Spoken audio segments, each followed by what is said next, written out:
পাকে ফরমান আল মাসাজিদু সুকুম মিন আসওয়াকিল আখিরাহ মান দাখালাহা কানা যায়ফান লিল্লাহ নিরাহুল মাগফিরা ওয়া তুহফাতু আল কারামা। আল্লাহ নবী বিশ্ব নবী রাহমাতুল লিল আলামিন ইরশাদ করেন আল মাসাজিদু সুকুম মিন আসওয়াকিল আখিরাহ। ও মুসলমান বন্ধুগণ, দুনিয়াতে হাট লাগে, বাজার লাগে, লাগে কি লাগে না বলেন? দুনিয়ার হাট বাজার থেকে মানুষ দুনিয়ার সওদা, দুনিয়ার পণ্য ক্রয় করে। খাবার দাবারের প্রয়োজনে যা যা প্রয়োজন সেগুলো ক্রয় করে, খাবারের প্রয়োজন মিটায়, মানুষের বাড়ির আসবাবপত্রের প্রয়োজন মিটায়, মানুষের চিকিৎসার জন্য যা যা প্রয়োজন সেগুলো প্রয়োজন মিটায়। দুনিয়ার যা যা প্রয়োজন সেই প্রয়োজনগুলোকে মানুষ দুনিয়ার বাজার থেকে পরিপূর্ণ করে মিটায়। তদ্রূপ আল্লাহ তাআলা আখিরাতের বাজার রাখছেন দুনিয়াতে। আখিরাতের বাজার কি কি? আখিরাতের বাজার একটা হলো মসজিদ, আখিরাতের বাজার হলো ওয়াজ মাহফিল, আখিরাতের বাজার হচ্ছে জিকিরের মজলিস, আখিরাতের বাজার হচ্ছে কোরআনের তিলাওয়াতের মজলিস। এই প্রত্যেকটাই হলো আখিরাতের বাজার। জোরে বলেন সুবহানাল্লাহ। মুসলমান ভাইরা, দুনিয়ার বাজারে পণ্য পাওয়া যায়, ওই পণ্য দ্বারা মানুষ দুনিয়ার প্রয়োজন পূরণ করে। তদ্রূপ আখিরাতের বাজার আছে। আখিরাতের বাজার হলো মসজিদ। এই মসজিদের মধ্যে আখিরাতের পণ্য পাওয়া যায়। এই মসজিদের মধ্যে আখিরাতের সদাই পাওয়া যায়। আখিরাতের সদাই কি কি ভালো করে শুনে নেন। আখিরাতের সদাই, আখিরাতের পণ্য হলো নামাজ। এই নামাজ দ্বারা আখিরাতে কাজ দিবে, আখিরাতে প্রয়োজন পূরণ হবে। এই নামাজটা মসজিদের মধ্যে পাওয়া যায়। আখিরাতের একটা পণ্য, আখিরাতের একটা সদাই। মসজিদের মধ্যে দোয়া পাওয়া যায়, দোয়া আছে মসজিদের মধ্যে। ৫ ওয়াক্ত নামাজের শেষে দোয়া হয়, সময় বা সময় এমনি এমনি দোয়া হয়। এই দোয়াগুলো হলো আখিরাতের একটা পণ্য, আখিরাতের সদাই। এগুলো মসজিদের মধ্যে পাওয়া যায়। মসজিদের মধ্যে কোরআন তেলাওয়াত আছে। কোরআন তেলাওয়াত আখিরাতের একটা সদাই। মসজিদের মধ্যে মুরাকাবা আছে। মুরাকাবা আখিরাতের একটা সদাই। মসজিদের মধ্যে জিকির আছে। জিকির আখিরাতের একটা সদাই। মসজিদের মধ্যে দান সদকা আছে। দান সদকা আখিরাতের একটা সদাই। মসজিদে দান করেন না? জুম্মা নামাজের পরে বাক্স ছাড়ে না? দান করেন। এমনি নামাজ পড়তে এসে দান বাক্সের মধ্যে দান করেন। দান সদকা এগুলো হলো আখিরাতের সদাই। মুসলমান ভাইরা আমার, এইভাবে হিসাব করে দেখেন, আল্লাহ পাকের ঘর মসজিদ।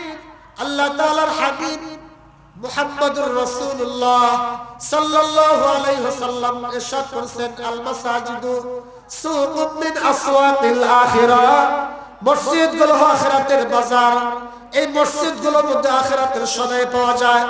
আখিরাতের সদাই নামাজ, আখিরাতের সদাই জিকির, আখিরাতের সদাই কোরআন তেলাওয়াত, আখিরাতের সদাই দান সদকা, আখিরাতের সদাই দোয়া, আখিরাতের সদাই ওয়াজ নসিহত, আখিরাতের সদাই মুরাকাবা ইত্যাদি ইত্যাদি সদাইগুলো মসজিদে পাওয়া যায় কিনা জোরে বলেন। এই কারণে আল্লাহর নবী ইরশাদ করেছেন আল মাসাজিদু সুকুম মিন আসওয়াকিল আখিরাহ। মসজিদগুলো হলো আখিরাতের বাজার। এখান থেকে আখিরাতের সওদা, আখিরাতের পণ্য পাওয়া যায়। মুসলমান বন্ধুগণ, আল্লাহর নবী বিশ্ব নবী রাহমাতুল লিল আলামিন ইরশাদ করেন মান দাখালাহা কানা যায়ফান লিল্লাহ। আল্লাহর যে সকল বান্দারা আল্লাহ পাকের ঘরে প্রবেশ করে বندگی করার লক্ষ্যে, ইবাদত করার জন্য, জিকির করার জন্য, কোরআন তেলাওয়াত করার জন্য, নামাজের জন্য, আল্লাহর যে সকল বান্দারা আল্লাহ পাকের ঘরে ঢোকে, আল্লাহর হাবিব সুসংবাদ দিচ্ছেন এই সকল মানুষগুলো সরাসরি আল্লাহ পাকের মেহমান হয়ে যায়। জোরে বলেন সুবহানাল্লাহ। যারা মসজিদে যায় তারা কারা? আল্লাহর মেহমান। বলেন তারা কারা? আল্লাহর মেহমান। এসব নামাজ যারা পড়ছেন, মসজিদে ঢুকছিলেন, আল্লাহর মেহমান হয়ে গেছেন। সুবহানাল্লাহ। ফজর সালাত আদায় হবে, ফজরের সময় যারা মসজিদে যাবেন তারা আল্লাহর মেহমান, জোহরের সময় যাবেন আল্লাহর মেহমান। হাদিসের মধ্যে আছে মান গাদা আও রাহা ইলাল মসজিদ, যে ব্যক্তি সকাল সন্ধ্যা আল্লাহ পাকের ঘরে প্রবেশ করে, আ'আদাল্লাহু লাহু নুজুলাহু ইয়াওমাল কিয়ামা ফিল জান্নাহ, আল্লাহ রাব্বুল আলামিন ওই ব্যক্তির জন্য মেহমানদারির আপ্যায়ন করেন। জন্য বলেন সুবহানাল্লাহ। মেহমান যদি বাড়িতে আসে, মেজবানের দায়িত্ব কি মেহমানকে মেহমানদারি করা নাকি? তাকে ভালো জায়গায় বসতে দেওয়া, তার আরামের ব্যবস্থা করা, তার খাবার দাবারের ব্যবস্থা করা, এইগুলো হলো মেজবানের কাজ। আল্লাহ পাকের কোন বান্দা যখন মসজিদে যায়, আল্লাহর হাবিব সুসংবাদ শোনা দিচ্ছেন, ওই ব্যক্তির সাথে সাথে আল্লাহর মেহমান হয়ে যায়। মুসলমান বন্ধুগণ, আল্লাহর কোন বান্দা যখন আল্লাহ পাকের মেহমান হয়, আল্লাহ পাক রব্বুল আলামিন কি দ্বারা মেহমান করেন, কি দ্বারা মেহমানদারি করেন? কিতাবের মধ্যে আছে, হাদিসের মধ্যে আছে, ইরাহুল মাগফিরা ওয়া তুহফাতু আল কারামা। মুসলমান বন্ধুগণ আমার, দুনিয়ার মানুষ মেহমানদারি করে খাবার দিয়া, পানীয় দিয়া। আল্লাহ পাক রব্বুল আলামিন এমন একটা জিনিস দ্বারা মানুষের মেহমানদারি করেন, যে জিনিসটা মানুষের সবচাইতে বেশি প্রয়োজন। জোরে বলেন সুবহানাল্লাহ। যে জিনিসটা মানুষের সবচেয়ে বেশি প্রয়োজন, এমন জিনিস দ্বারা আল্লাহ তাআলা মানুষের প্রয়োজন এবং দ্বারা মেহমানদারি করেন, সেটা হলো ইরাহুল মাগফিরা। সেই প্রয়োজনটা কি? প্রয়োজনটা হলো মানুষের জন্য ক্ষমা, মানুষের জীবনের গুনাহ মাফ হওয়া। বলেন তো, ক্ষমা এটা প্রয়োজন আছে কিনা বলেন? হাসরের মাঠে ক্ষমা কার প্রয়োজন নাই? হাত তুলে তো দেখেন, আমার ক্ষমার প্রয়োজন নাই। ক্ষমার প্রয়োজন নাই? প্রয়োজন আছে। যে আল্লাহ তাআলা জানেন আমার বান্দার সবচেয়ে বেশি প্রয়োজন কোনটা। আল্লাহ পাক সেই জিনিস দ্বারা মানুষের প্রয়োজন পূরণ করেন, ওই জিনিস দ্বারা মানুষের আপ্যায়ন করেন। সেটা হলো এক নম্বরে আল্লাহ তাআলা মানুষকে ক্ষমা করে দেন। এই ক্ষমা করাই হলো মানুষের জন্য মেহমানদারি। চিৎকার করে বলেন সুবহানাল্লাহ। আল্লাহ তাআলা মাফ করে দেন।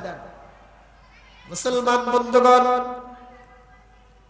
মাগরিবের নামাজ আদায় করার পর এশার নামাজ আদায় করলাম, মাঝখানে একটা সময়, এই সময়টুকু আমাদের দ্বারা গুনাহ হয়েছে কি হয় না বলেন?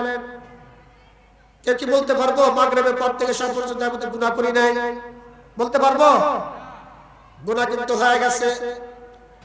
আল্লাহ পাক রব্বুল আলামিন বলেন, আমার বান্দা যখন আমার ঘরে ঢুকছে, মাগরিবের নামাজ আদায় করে বের হয়ে গেছে, বাহিরের জগতে সে গুনাহ করছে, এশার নামাজে শরীক হয়েছে, এই সময়টুকুর মধ্যে যে গুনাহগুলো হয়ে গেছিল, আল্লাহ পাক রব্বুল আলামিন সুসংবাদ শোনায় দেন, আমি তার গুনাহগুলো মাফ করে দিলাম। মুসলমান ভাইরা, এশার নামাজের পর থেকে শুরু করে ফজর পর্যন্ত লম্বা একটা সময়, এই সময় তো আমাদের অনেক গুনাহ হয়ে যায়। আল্লাহর হাবিব সুসংবাদ শোনায় দিলেন, এশা থেকে শুরু করে ফজর পর্যন্ত মাঝখানে যে সময়টুকু মানুষ গুনাহ করছে, আল্লাহর কোন বান্দা যখন ফজরের সালাত আদায় করলো, ফজরের নামাজ আদায় করলো, মুকাফফারাতুন বাইনাহুন্না, দুই নামাজের মধ্যবর্তী সময়ের যে গুনাহ, আল্লাহ পাক রব্বুল আলামিন সেই গুনাহগুলো মাফ করে দিলেন। জোরে বলেন সুবহানাল্লাহ। ফজর থেকে জোহর পর্যন্ত লম্বা সময়, এই সময়ও মানুষের গুনাহ হয়ে যায়। ফজরের পর থেকে শুরু করে মানুষ সারাদিন পর যখন জোহর নামাজ আদায় করে, মাঝখানে যে গুনাহগুলো হয়ে গিয়েছিল, আল্লাহ তাআলা জোহর নামাজ আদায় করার কারণে তার জিন্দেগীর গুনাহগুলো মাফ করে দিলেন। কিরাহুল মাগফিরা, আল্লাহ তাআলা মেহমানদারি করা, ক্ষমা দিয়া। এই জিনিসটা মানুষের সবচেয়ে বেশি প্রয়োজন। ক্ষমা মানুষের সবচেয়ে বেশি প্রয়োজন। এজন্য আল্লাহ তাআলা মেহমানদারি করেন ক্ষমা দিয়ে। ওয়া তুহফাতু আল কারামা। দ্বিতীয় নাম্বার, আল্লাহ পাক রব্বুল আলামিন তাকে হাদিয়া দেন, গিফট দেন। মেহমান যখন বাড়িতে আসে, মেহমান বিদায় কালে আমরা কিছু গিফট দিয়ে দেই না, কিছু হাদিয়া দিয়ে দেই। আর কাউকে দেন না, দেন ইমাম সাহেবকে দেন, দেন কিনা বলেন? ইমাম সাহেবকে দাওয়াত দিয়ে এসে খাওয়ায়া কিছু বলে হুজুর একটু সম্মানী ডানায় খান দেন, বিনয়ের সাথে বলেন কি বলেন না? হুজুরকে হলেও কিছু হাদিয়া দিয়ে দেন। এটা কোত্থেকে আসছে? আল্লাহ পাকের এই নিজাম থেকে আসছে। যে আল্লাহ পাকের যে বান্দারা মসজিদে গেছে, আল্লাহ পাকের মেহমান হয়ে গেছে, আল্লাহ তাআলা এদেরকে মেহমানদারি করলেন ক্ষমা দিয়া। এরপর আল্লাহ পাক হাদিয়া দেন। কি দেন হাদিয়া?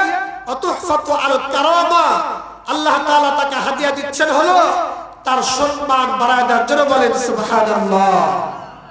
তার সম্মান বেড়ে যায় দুনিয়াতে। তার সম্মান যখন মসজিদ থেকে বের হয়, মানুষজন যখন দেখে সালাম দেন আসসালামু আলাইকুম, তাই কি দেয় না? হ্যাঁ, একটা সম্মান। মসজিদ থেকে বের হয়, ফেরেশতারা তাকে সম্মান দেয়, দেয় কি দেয় না? বলেন, এটা একটা সম্মান।